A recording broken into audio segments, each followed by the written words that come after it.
Hello viewers, আমি Rocky Das. আপনাদের সবাইকে স্বাগতম জানাচ্ছি আমার আইসিটি অ্যান্ড টেকনোলজি ইউটিউব চ্যানেলে। আমি বর্তমানে চট্টগ্রাম বিশ্ববিদ্যালয়ের কম্পিউটার সায়েন্স অ্যান্ড ইঞ্জিনিয়ারিং বিভাগের দ্বিতীয় বর্ষে অধ্যয়নরত। আমি আমার এই চ্যানেলটিতে আইসিটি একাদশ দ্বাদশ শ্রেণীর আইসিটি বিষয়ক কিছু ভিডিও টিউটোরিয়াল আপলোড করব, সাথে কিছু টেকনোলজি বিষয়ক ভিডিও বানানোর আমার ইচ্ছা আছে। আশা করি সবার ভালো লাগবে।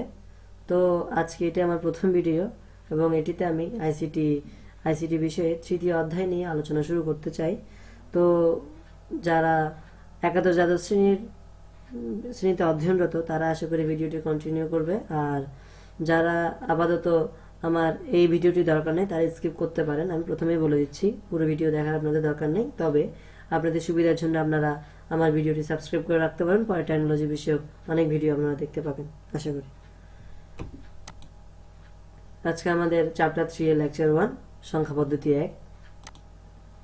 সংখ্যা পদ্ধতি আমরা প্রথমে জানবো সংখ্যা পদ্ধতি জিনিসটা কি।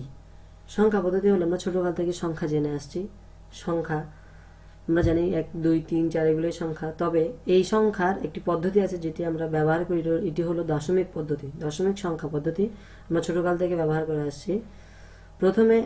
তাছাড়াও আরো অনেক ধরনের সংখ্যা পদ্ধতি আছে প্রচলিত, সেটা নিয়ে আমরা পরে বিস্তারিত জানবো। প্রথমে আমরা জেনে আসি সংখ্যা আবিষ্কার ইতিহাস। প্রাচীনকালে বা আদিমকালে প্রথমে কিন্তু কোনো সংখ্যা পদ্ধতি ছিল না। তারা আমাদের মতো 1 2 3 জানতো না। তারা মানে ধীরে ধীরে উন্নতির সাথে সাথে যখন আগুন আবিষ্কার করা শুরু করলো, তাদের উন্নতি হতে থাকলো এবং একসময় তারা সংখ্যা আবিষ্কার করলো। সংখ্যা আবিষ্কারের আগে তারা চিন্তা করতো তাদের পশু যতটা থাকে, পশু যখন বেরিয়ে যায় বা ততটা পশু ঘরে প্রবেশ করে না, তখন তাদের মনে প্রশ্ন আসে সংখ্যা আবিষ্কার করতে হবে। কারণ তখন তারা হয়তোবা নুড়ি পাথর এগুলো দিয়ে পশুর হিসাব রাখতো, হাতের আঙ্গুল দিয়ে হিসাব রাখতো। এভাবে করে করে তারা সংখ্যা আবিষ্কার করেছে। আচ্ছা, যাই হোক, এবার আমরা যাই সংখ্যা পদ্ধতির প্রকারভেদ। আমরা জানি সংখ্যা পদ্ধতি 2 প্রকার।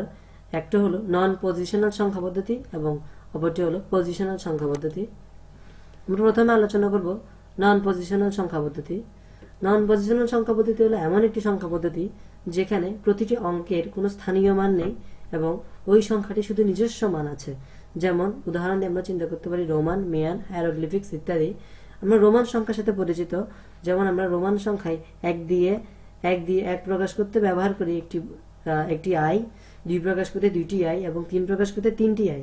এক্ষেত্রে আপনারা দেখতে পাচ্ছেন 3টি আইয়ের মানে প্রথম, দ্বিতীয়, তৃতীয় এই 3টি আইয়ের কোনো বিশেষ কিন্তু মান নেই এই সংখ্যাটি, এই 3 সংখ্যাটি বোঝানোর জন্য। জাস্ট 3টা আই দিয়ে 3 বোঝানো হচ্ছে, এটা আমরা মুখস্থ করি। যেমন 4 যাই, 4 গিয়ে একটি আই একটি ভি, আমরা এটাও মুখস্থ করি যে আই ভি একসাথে বসলে আমরা 4 বুঝবো। এখানে আই এর কোনো নির্দিষ্ট মান নেই, ভি এর কোনো নির্দিষ্ট মান নেই, যাদের মান দিয়ে আমরা 4কে বোঝাতে পারি। এটি হলো নন পজিশনাল সংখ্যা পদ্ধতি। আশা করি আপনাদের ক্লিয়ার হয়েছে। মানে হলো প্রত্যেকটা সংখ্যার জন্য আলাদা আলাদা চিহ্ন দরকার। প্রত্যেকটা সংখ্যা মানে চিহ্নগুলোর অঙ্ক দিয়ে আমরা নতুন কোনো সংখ্যাটি বানাতে পারি না। তারপর আমরা জানবো পজিশনাল সংখ্যা পদ্ধতি। পজিশনাল সংখ্যা পদ্ধতিতে সংখ্যাটির মান নির্ণয়ের জন্য আমাদের 3টি ডেটার দরকার। প্রথমত, সংখ্যাটিতে ব্যবহৃত অঙ্কগুলোর নিজস্ব মান। দ্বিতীয়ত, সংখ্যা পদ্ধতির বেস বা ভিত্তি। তৃতীয়ত, সংখ্যাটিতে ব্যবহৃত অঙ্কগুলোর অবস্থান বা স্থানীয় মান। প্রথমে আমরা আসি সংখ্যাটিতে ব্যবহৃত অঙ্কগুলোর নিজস্ব মান। এটি সম্পর্কে আমরা সবাই জানি। যেমন আমরা যদি একটা সংখ্যা ধরে নিই 245, তাহলে প্রথম অঙ্কটির মান হলো 2, দ্বিতীয় অঙ্কটির মান 4 এবং তৃতীয় অঙ্কটির মান 5। এটি আমরা সবাই জানি, কিন্তু আমাদের নতুন জানার বিষয় হলো সংখ্যা পদ্ধতিটির বেস বা ভিত্তি এবং সংখ্যাটিতে ব্যবহৃত অঙ্কগুলোর অবস্থান বা স্থানীয় মান। এবার আমরা আলোচনা করব সংখ্যা পদ্ধতিটির বেস বা ভিত্তি। কোন সংখ্যা পদ্ধতির বেস বা ভিত্তি হচ্ছে ওই পদ্ধতিতে ব্যবহৃত মৌলিক চিহ্নসমূহের মোট সংখ্যা।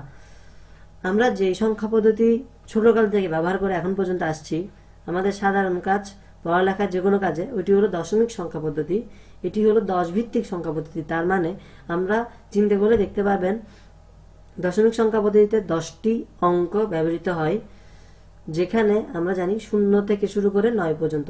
এই 10টি অঙ্ক বা অদ্বিতীয় চিহ্ন ব্যবহার করে আমরা প্রচুর অগণিত সংখ্যা লিখতে পারি।